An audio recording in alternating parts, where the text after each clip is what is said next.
St. Paul gives us a picture of someone wasting his energy. He takes the figure of somebody in the Roman ambit of an athlete, but is not firing shots with his fists into the air. Each one counts. And he's not making any wastage either of his bodily energies in general. He looks after his body. He is an athlete. Indeed, the word that we have in English, ascetic, comes from the Greek askeo, which means I train. And one who did that was a trainee, someone who was really wanting a career in sport. Something of that we have in our culture, for instance, in the expenditure of energy and actually money, as well as time, in maintaining one's weight, one's physical looks. No matter how short the family may be economically and having a job to make ends meet, these beauty parlours always seem to be in business, and the confession boxes are empty. The outside is looked after, and who cares about the soul? Indeed, much of our medical care is huge, oftentimes on the level of the body, even actually when there's no hope of survival. But who cares about the soul? The other day, I was asked to go to somebody who was dying in the intensive care unit in Our Lady of Lourdes Hospital, and I couldn't get in.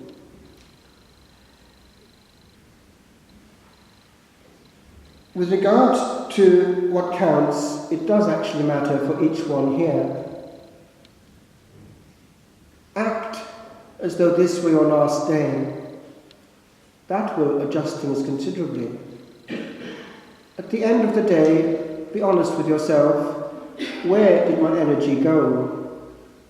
What was the focus of my attention? Where did my seconds tip into forever, proportionately? Now, we in our generation are far more in danger than those of past generations of getting it wrong. I think you know why. All the time I get echoes from parents who are just incapable of getting their little ones even to sit down with a book and do their homework. It's practically impossible once they've got a gadget. And it applies to us big children as well. That's where much of our time is going. Social media is a huge drainer of spiritual energy and physical time and space. Think before spending another 24 hours in screen gazing. We are becoming a planet of screen gazers. And who cares about the soul? Is this just a social tendency? Is fecit cui prodest? He did it to whom it is an advantage. It's an old Roman legal maxim. Who done it? Well, who is wanting all this damage to our soul? The very one who wants our company forever in his kingdom. You know who.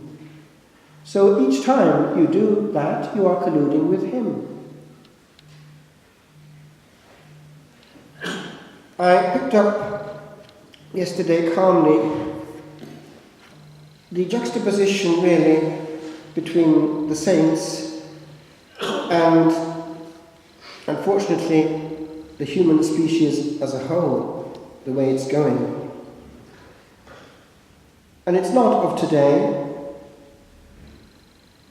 Even pagans noticed that the human state wasn't brilliant when they were honest about it.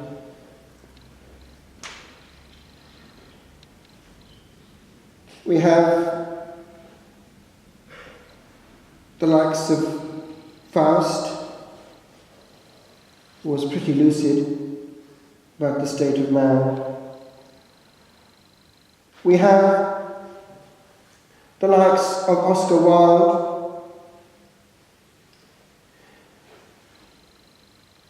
It has been written of a certain Leopardi, the Italian poet of pessimism and despair, who destroyed himself at the age of 39, that he became one of those who knew men and therefore despised them. A member of that company of spirits, contemptuous of the world. We have many great literary figures. In England, Byron; here in Ireland, Oscar Wilde, something of that. In Germany, Schopenhauer. Terrible cries of resentment and agony.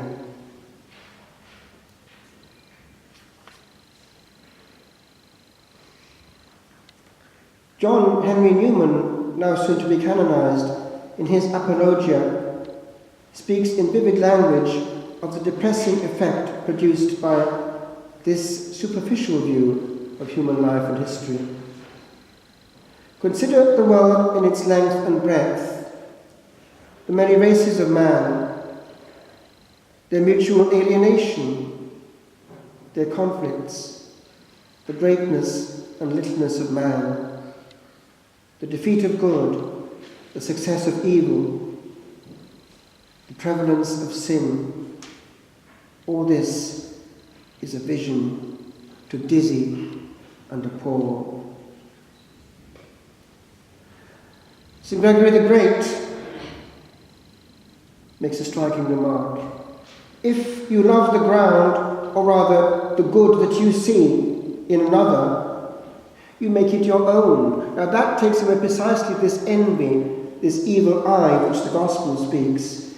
The person who's free is not in any way made bitter by someone else's success.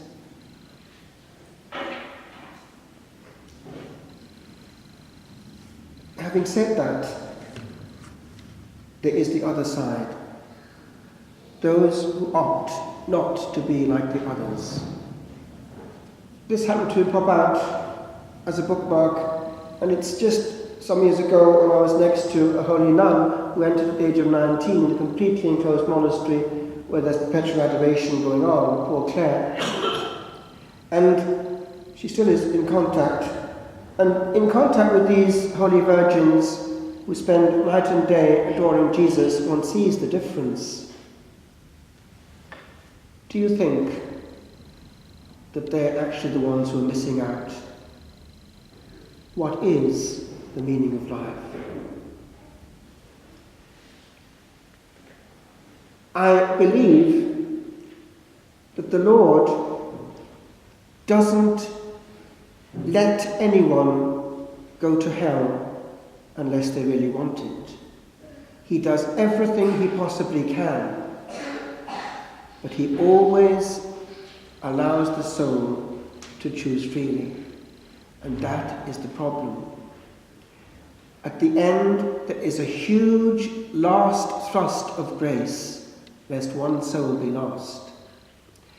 Now, some of the great authors have actually underlined that the number saved is not as big as we think. We don't know. Bernard of Port-Maurice says that only about 2 in 1,000 are saved. No idea. But the risk is there, and we need to take it seriously. And we need to take our own reality seriously, because one mortal sin puts us in danger for all eternity if we die in it. Also, not to be aware of the preciousness of one moment is dangerous for our soul. To push it back, push it back. In the manuscript of Purgatory, which I translated, this message came back loud and clear from the beyond. On the other side, we realize how precious a minute was. On this side, we take it for granted. And this soul went on to explain how, when they end up on the other side, this is the situation. They've not taken seriously time and eternity, so it all has to start from zero in purgatory if they get there. No merit worth talking of. They weren't aware of things. They couldn't care less. No beauty treatment for the soul. And then they see the ugliness of their state. It's a long haul through the different layers of purgatory. I leave it before you, my friends. What do you want? Do you want purgatory, or do you want the fast track? The choice is ours. We have, as Catholics, all the means in our hands. The sacraments well received, prayer well said, indulgences received on a daily basis, charity exercised toward all without exception. I just leave you with this. Charity is the clue. It's the test. I was consoled years ago when discovering from now St. Miriam of Jesus Crucified, a holy Carmelite who had the stigmata, and died at age 32. But on the other side, something of this gospel comes through. Sometimes the least esteemed go up like rockets, and the great one that gets them there is they've never ever failed in charity.